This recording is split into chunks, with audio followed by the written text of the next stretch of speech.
ब्लाऊजचं design दिसायला जेवढं सुंदर तेवढंच ते शिवताना कॉम्प्लिकेटेड असतं. तर बघा हे दिसायला असं किती सुंदर दिसतंय शिवल्यावरती, पण शिवताना काय हाल होतात ना ते शिवणाऱ्यालाच माहिती. आणि असं आपण वर्कचं ब्लाऊज दिसलं की घेतो मस्त वर्कचे पैसे वाचतील म्हणून. तर बघा हे स्लीव्जला अशा प्रकारे याची बॉर्डर मोठी आली होती, वर्क कुठं आहे आणि त्याचा शेप कसा आहे. तर मला ही स्लीव्ज ॲडजस्ट करायची होती, म्हणजे ते काठ थोडेसे कमी करायचे होते. तर मी अशा प्रकारे हे काठ असे फोल्ड करून घेतले आणि मग दोन्हीही स्लीव्ज रेडी केल्या.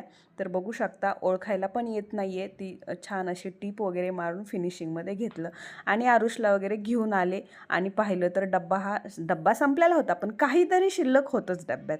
आणि मग नंतर काय मुलांच्या पोटात काही ना काही जाणं महत्त्वाचं असतं. मग केळी मुलांना खायला दिली आणि केळीनी कसं थोडंसं म्हणजे वजन पण वाढतं, तसं मुलांचं वजनच वाढत नाही.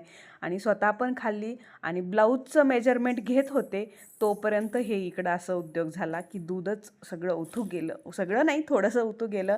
मग ते मला दूध उतू गेलं, गॅस खराब झाला की अजिबात नाही आवडत. मग ते पहिलं क्लीन करून घेतलं, सर्व काही क्लीन केला, ओटा वगैरे स्वच्छ घासून पुसून, गॅस वगैरे घासून पुसून घेतला आणि सगळं काही क्लीन केलं आणि नंतर अभ्यास घेतला. 17 2 34, 17 3 51, 17 4 17 4 60, 17 4 68, 17 5 17 5 85, 76 102, 76 102, 17 7 119, 17 8 136, 17 9 153, 17 10 170. Thank you.